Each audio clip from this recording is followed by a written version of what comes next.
tente sous Aurore, c'est l'histoire encore une fois d'un périple dans le Yukon qui me laisse encore rêveur. Cette tente, elle est située à Grizzly Valley chez mon ami Clément. C'est une tente qui est sur structure métallique, qui est fixe, qui sert d'ailleurs qu'il n'y a pas d'amis ou de famille qui vient y dormir.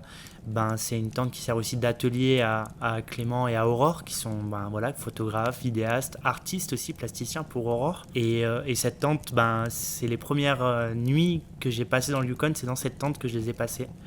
Cette photo, elle est prise la deuxième ou troisième nuit après mon arrivée dans le Yukon. Et alors, il faut savoir, c'est que dans ce genre de tente, il y a un poêle, dans une sorte de baril.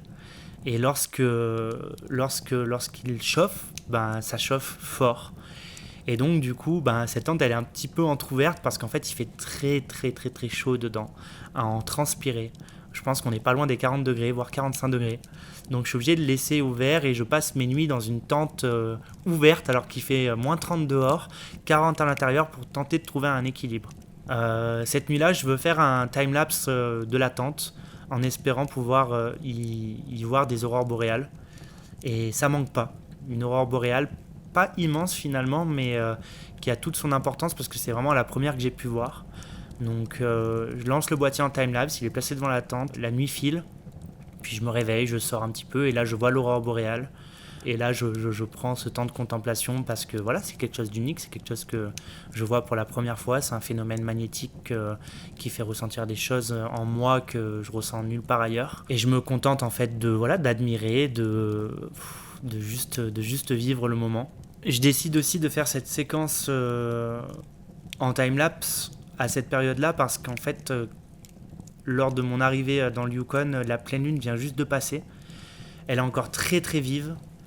Et en fait, elle est derrière moi. Dans ce cadre-là, la lune est littéralement derrière moi. Et en fait, je voulais retransmettre dans cette séquence, et on le voit aussi dans cette photographie, l'impact et le pouvoir de la luminosité de la lune sur nous. Et ce qui est assez incroyable, c'est le mouvement que la lune crée à travers la lumière qu'elle dégage sur les arbres qui viennent taper sur la tente.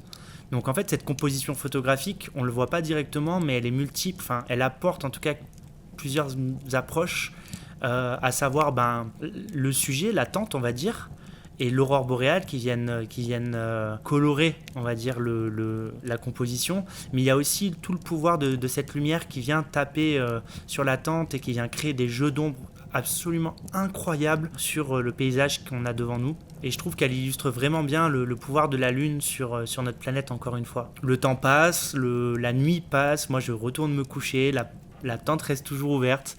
C'est toujours un peu flippant, je me dis, ça se trouve, il y a un renard qui va venir me voir, ou je ne sais, des ours peut-être, dans l'imaginaire le plus fou. Bien entendu, rien de tout ça se produit. Je fais une nuit paisible et je me réveille le lendemain et je me rappelle des étoiles plein les yeux, c'est le cas de le dire, mais surtout un boîtier complètement givré, qui avait complètement givré, littéralement, une nuit très très froide, moins 30 degrés je crois. Mais le sourire aux lèvres, prêt pour vivre les aventures que je vais vivre les 15 jours suivants dans le Yukon avec mon ami Clément.